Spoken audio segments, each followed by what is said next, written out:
The impact of the hard lockdowns in the country, as well as the loss of loved ones due to the pandemic, has led to an increase in cases of depression and anxiety. Many people saying they're feeling increasingly anxious because of the uncertainty around the world at the moment. Many lost their jobs or part of their income and had to drastically change the way in which they live. Some people have had to take to social media, in fact, to highlight their mental health conditions, and have urged people not to ignore it over fears of being stigmatized. Glynis Depper is a counselling consultant at LifeLine in the Western Cape. She joins us now to talk more about this. Glynis, grateful for your time today. What is the extent of depression and anxiety from your assessment in the Western Cape? That's a very difficult question to answer. But I think the extent is catastrophic.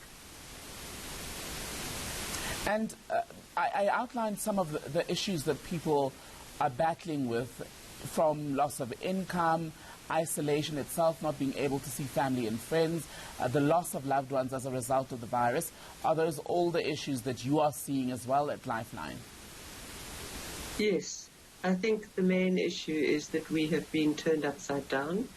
Our comfort zones are no longer, we're not able anymore to be in our sort of life routine, which is kind of, comforting in a way. So we've been thrown into a world of the unknown, and with that comes all the uncertainties and the insecurities that we face.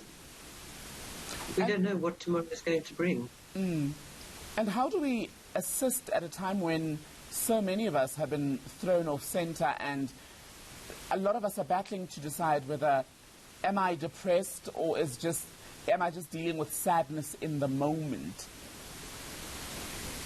I think the biggest thing we need to do is be conscious of the extraordinary stress that we are dealing with.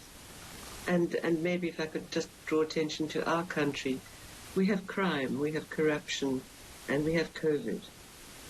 We have poverty, and all these stresses are over and above the normal day-to-day stress of making sure that our children are fed, making sure that they're well educated.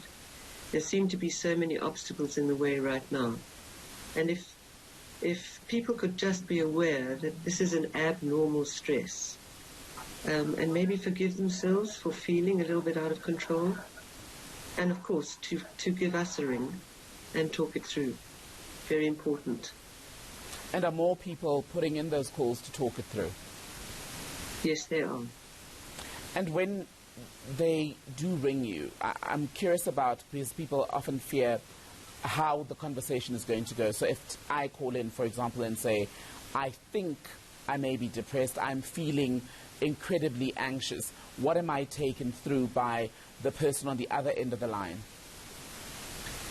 You're taken through a very deep connection with the other person on the other end of the line, the LifeLine counsellor, whereby we try to see who you are behind your stress and achieve a relationship with you so that you feel safe with us, and hopefully bring you back into contact with inner resources of strength that you once had, but maybe in this dark time you've forgotten. We like to see ourselves as the first step in healing.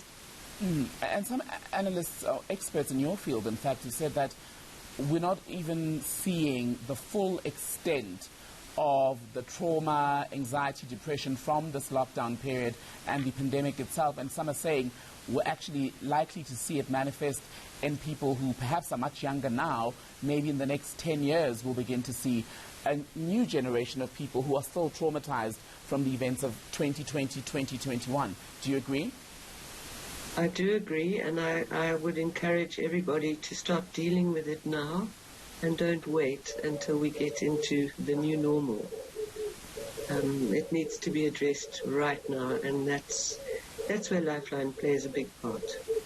And there's also the other issue of depression in children. We speak a lot about adults, but a lot of children are also under immense emotional pressure, not understanding what's going on around them, losing grandparents and the like. How do we deal with depression and anxiety where children are concerned? Well, in the Western Cape, LifeLine has a strong partnership with Childline Western Cape, and they would be able to deal with that probably better than we could, because we deal with people from the ages of 18 upwards. So I would recommend that Childline is brought into this whole equation on that topic. Mm-hmm. Glynis Depper, grateful for your time. Glynis is a counselling consultant at LifeLine in the Western Cape.